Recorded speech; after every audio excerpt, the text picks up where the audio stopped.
હપ્તા કોના બાકી રહ્યા? આ એક હપ્તો બાકી રહ્યો ખાલી. પુષ્પાભાઈનો હપ્તો બાકી રહ્યો સર. પુષ્પાભાઈ પેલા દોઢી અડી રહ્યા. નંબર જોઈ લો. હજુ 7 વાગ્યા તો હજી આયા નહીં. અંધારું તો આવ્યું. હા પુષ્પાભાઈ બોલ્યા. હા પેલા દોઢું હેડો રહ્યા. અરે યાર આપણો હપ્તો ભરી નહીં ગયા તમે. એટલે યાર અંધારું થવા અમે ચા ના આવશો તમે? મારે ઘેર જવાનું હે ભાઈ. હા તો એક કામ કરો, કાલે આવી જજો બરોબર. હા રન ખબરો ભાઈ ને કે પેલન્ટી લાગશે હો. ખબર હે પેલન્ટી કેટલી હે?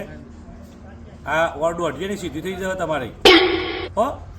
એ હારાડો લે આછી હવા પાવા તો રાતી. અંધારું થઈ ગયું છે સાહેબ. લોન કરી છે કે નહીં? અરે બહુ મોડું થઈ ગયું છે તો. બોલ ભાઈ. સાહેબ લોન લેવાની હતી કાલ પેલા સાહેબ અંગત વાત થઈ હતી. હા કાલ વાત હતી બરોબર. લોન લેવાતી ને એટલે પણ ભાઈ અમે ડોક્યુમેન્ટ શું હોય યાર? એટલે તારા ભાઈ રાનું આધાર કાર્ડ જોવાય યાર. સાહેબ એના માટે તો લોન લેવાની હતી. લઈને